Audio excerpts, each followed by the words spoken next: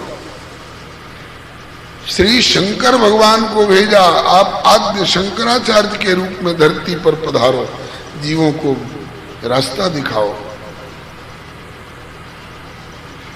इस प्रकार से समय समय पर अपने पार्षदों को भेजते रहते हैं। श्री सुदर्शन चक्र जी, जिनने अम्बरीश जी की रक्षा में तत्परता दिखाई,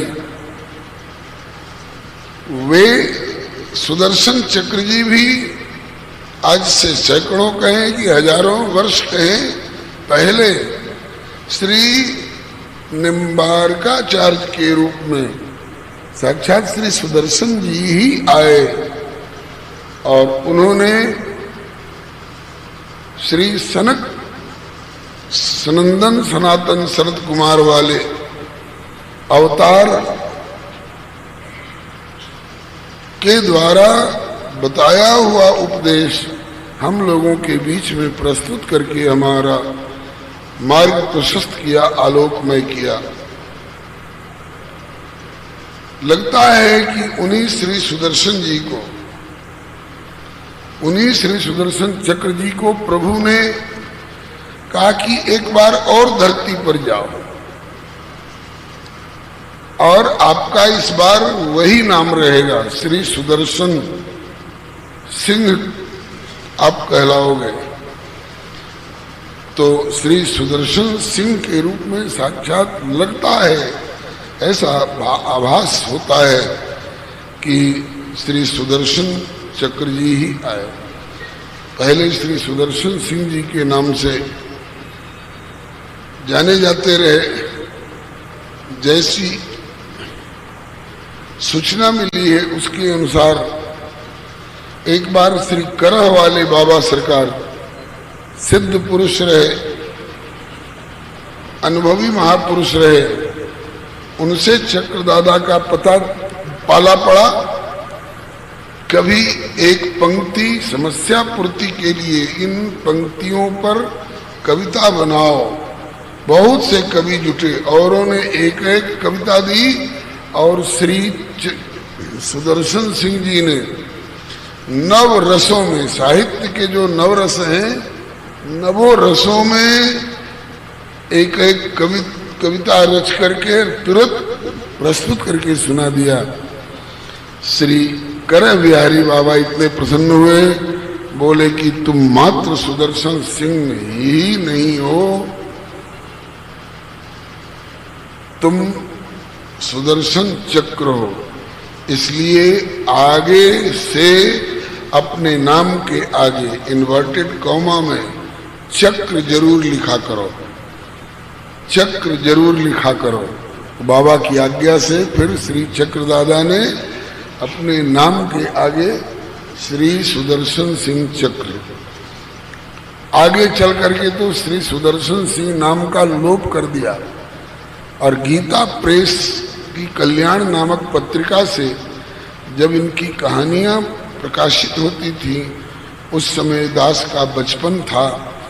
हमरे राम के हाथ में कल्याण नामक पत्रिका आती तो सबसे पहले वह पन्ना पलटते थे जिसमें कहानी चक्र,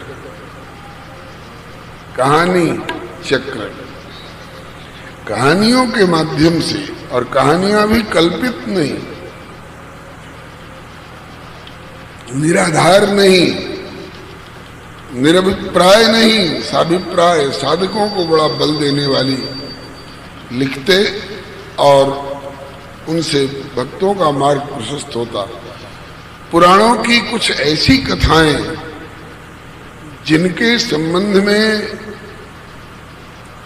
कल्पना तो वहां पहुंच नहीं सकती थी और लोग जानते नहीं थे, अंधकार में थे, उन कथाओं को पौराणिक उद्धरण के माध्यम से ऐसी ऐसी कथाओं को, ऐसे ऐसे प्रसंगों को सरस शैली में, औपन्यासिक शैली में प्रस्तुत किया कि भारतीय संस्कृति को और भक्ति साहित्य को और भक्तों को, धर्मप्राण महानुभावों को स्वीकार करना पड़ेगा कि श्री चक्रदादा ने भारतीय वाङ्मय को, भक्ति साहित्य को, अपनी संस्कृति को अपने साहित्य से इतना समृद्ध बनाया है कि यह संस्कृति, यह राष्ट्र और सभी धर्म प्राण महानुभाव हमारे चक्रदादा के सदा सदा चिर ऋणी रहेंगे। इसमें दो मत नहीं। मुझको ऐसा लग रहा है, आपको चाहे जैसा लगता हो। इनके बहुसंख्यक ग्रंथ पढ़ने के बाद लगता है कि यही पढ़ते रहे।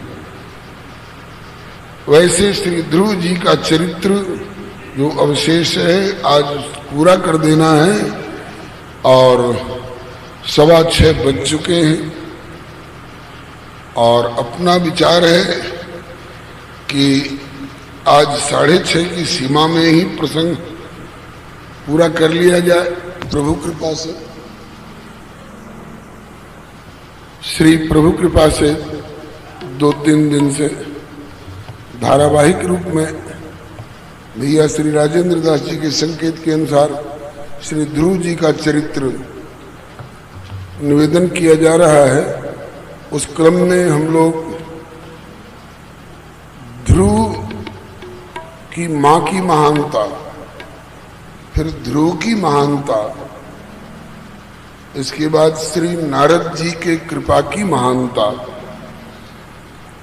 ध्रुव जी को तपस्या में प्रवृत्त होना, भजन में प्रवृत्त होना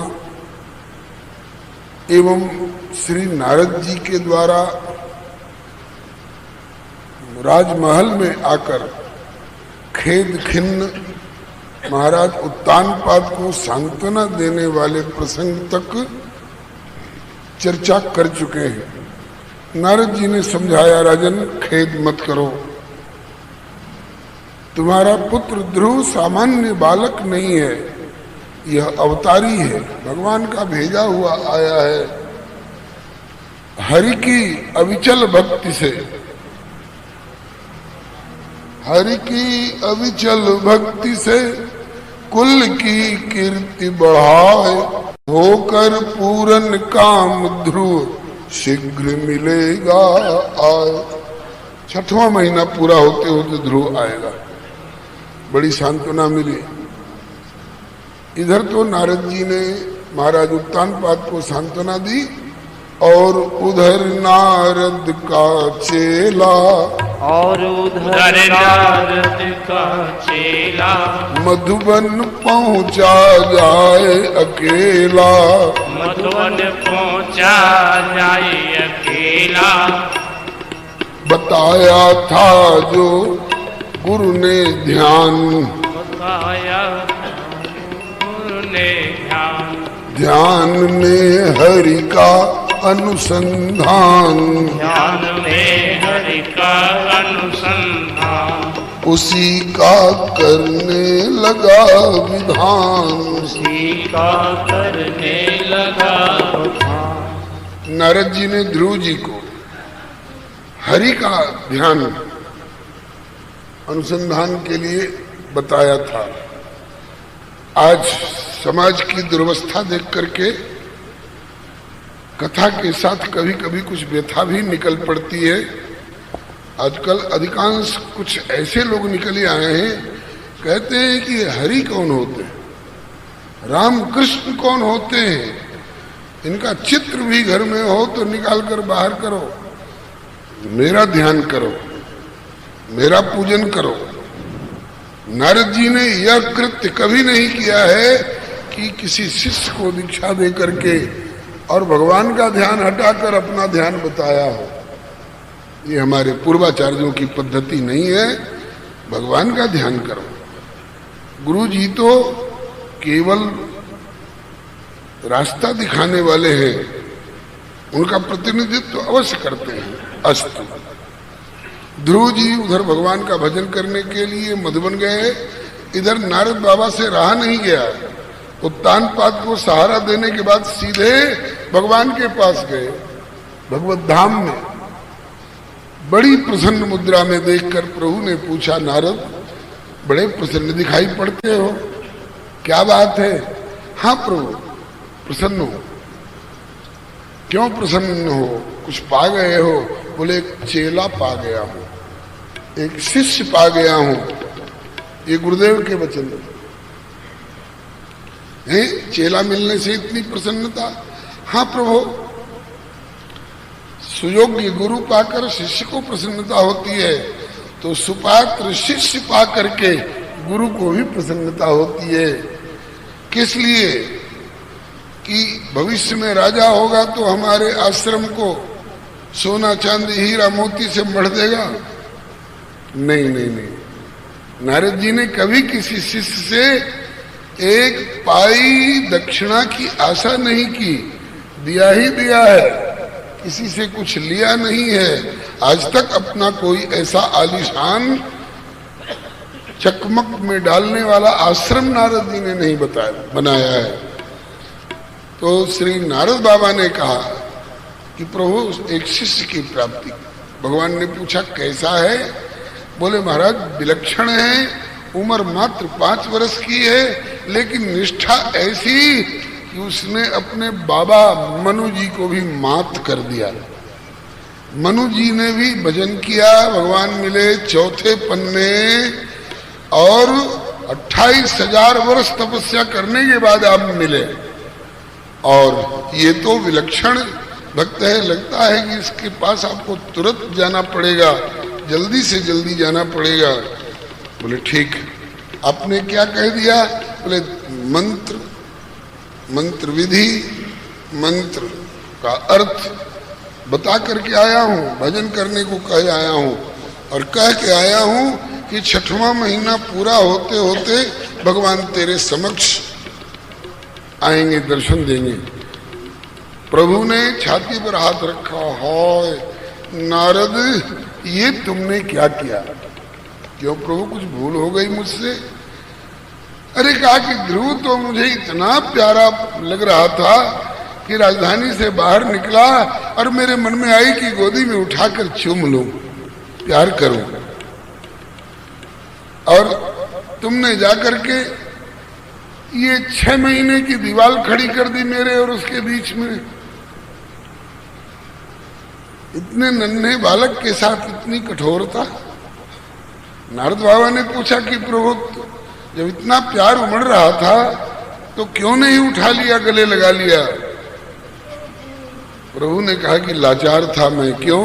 मेरी ही बनाई हुई मर्यादा है कि बिनु गुरु भवन निधि तरे न कोई। गुरुत्व के अभाव में मैं स्वयं सीधे सीधे कैसे अपना लेता। तो मैंने तो इस अभाव की पूर्ति के लिए आपको भेजा वहां प्रेरणा करके। आपने गुरुत्व के अभाव की पूर्ति तो कर दी, लेकिन आपने मेरे और उस नन्हे मुन्ने के बीच में 6 महीने की दीवार जो खड़ी कर दी। प्रभु ने कहा कि नारद जी ने कहा कि प्रभु पसीने की कमाई के प्रति ममता होती है और जो आसानी से मिल जाने वाला होता है उसकी कद्र नहीं होती है। व्यवहार जगत में देखें, है घटना बात की। दुर्योधन को ठाकुर जी बिना परिश्रम के, बिना भजन के मिल गए, कदर की। कहता है कि चल चल चल, नंद की गाय चरा, तू क्या जानेगा राजनीति और धर्म नीति। इतनी इसमें बोलियो दुर्योधन कौन कियो उपचारो, राजनीति को मरम न जाने तू तो गौ चरा मन हारो। तो प्रभु कुछ भजन साधन के पश्चात ध्रुव को आप मिलोगे तो ध्रुव आपकी कदर करेगा। बोले ठीक है। गुरु जी जो करते हैं ठीक ही करते हैं। गुरु कुम्हार शिष्य कुंभ है, गड़ी गड़ी काढ़े खोट, अंदर हाथ संभार के बाहर मारे चोट। घड़ा फोड़ना है क्या? नहीं, इसको मजबूत करने के लिए चोट मारता है। आमा में पकाता है, फिर टोल मारता है कि दरार तो नहीं पड़ी, जल डाल करके जांचता है चुचाता तो नहीं है। फिर जब ठोस निकला बोले अब इसमें कोई भी तरल पदार्थ रखा जा सकता है। तो ध्रुव ठोस होकर के आपको प्राप्त करेगा तो आपके प्रेम को संजो पाएगा। ठीक है, ठीक है। इधर ध्रुव जी भजन करने लगे। भजन की पद्धति अन्न खा करके भजन में आलस होता है, इसलिए फल खा करके, फल में भी कुट्टू का आटा, पकौड़े और उसको दही में भिगो करके अमुक नमक, अमुक नमक, अमुक जीरा, अमुक जीरा, ये सब, सिंघाड़े का हलवा, नहीं नहीं, वर्णन आया है त्रिरात्रांते, त्रिरात्रांते कपित्थ बदरासन। 3 दिन भूखे रह करके भजन भजन भजन, और 3 दिन के बाद फिर कपित्थ मने कैथ और बदरासन, बेर का फल। माघ फागुन का महीना रहा होगा, तो 3 महीना तो यूं कपित्थ बदरासन हो करके भजन किए। दूसरा महीना आया तो फल खाना छोड़ दिया, घास पत्ती खा करके गुजारा करने लगे, वो भी 6 दिन पर एक बार। तीसरा महीना आया तो हरी पत्ती भी लेना छोड़ दिया, अपने आप पत्ते सूख कर जो गिर पड़ते थे वृक्ष के नीचे, उनसे गुजारा करने लगा बालक, और वो भी 9 दिन पर एक बार। अगला महीना आया तो सूखी पत्ती लेना भी छोड़ दिया, केवल जल पी करके भजन करने लगा बालक।